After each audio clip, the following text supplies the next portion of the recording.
এটা হচ্ছে সরপুঁটি মাছের ঝোল। কড়াইতে তেল দিয়ে কালো জিরে দিয়ে তার মধ্যে আলু, বেগুন, সজনে ডাঁটা আর বড়ি সব সুন্দর করে ভেজে নিয়েছি।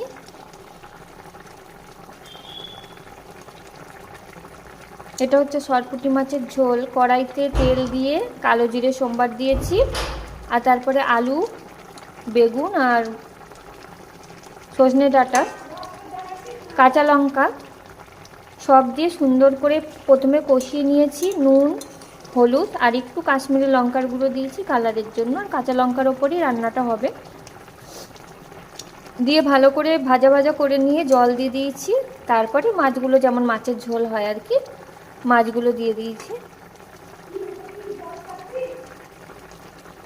সরপুঁটি মাছ মানে মাছের, পুঁটি মাছের হয়তো বড়টা,